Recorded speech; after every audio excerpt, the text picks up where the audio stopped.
بسم اللہ الرحمن الرحیم۔ امریکہ کے الیکشن ہو گئے۔ غیر سرکاری نتائج کے مطابق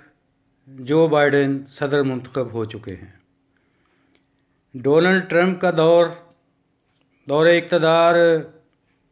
انتہائی افراتفری کے عالم میں تھا، غیر یقینی صورتحال میں گزرا ہے۔ لیکن ایک بات یقین سے کہی جا سکتی ہے کہ ٹھیک ہے، ڈونلڈ ٹرمپ نے دھمکیاں بہت سے ملکوں کو دی، نہ جانے اب کیا کر دے، یہ صورتحال پیدا ہو چکی تھی۔ لیکن ایک بات واضح ہے کہ ڈونلڈ ٹرمپ نے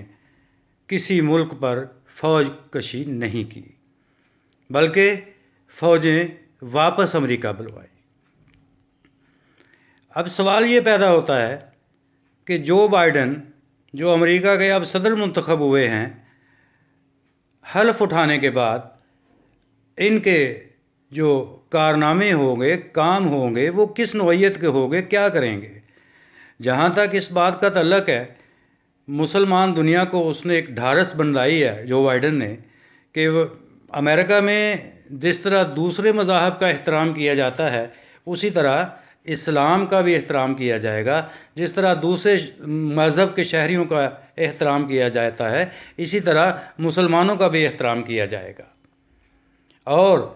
ان کا یہ کہنا کہ ہم دلوں کو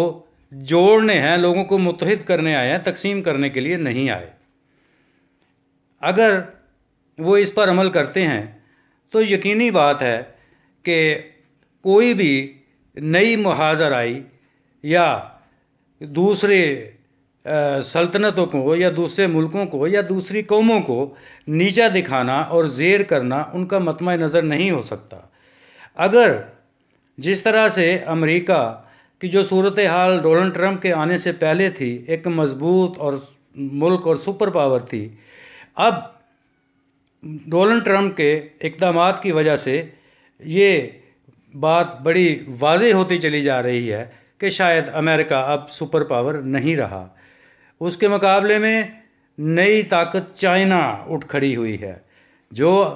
تیزی سے اپنا اثر و رسوخ دنیا میں بڑھا رہی ہے اور اپنے بلاک بنا رہی ہے، تاکہ کوئی بھی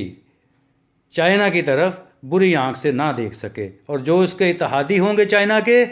وہ بھی اس امید پر اس کے اتحادی بنیں گے کہ ہمیں امریکہ یا کسی دوسرے مغربی ملک کی، امریکہ کے اتحادیوں کی ہمیں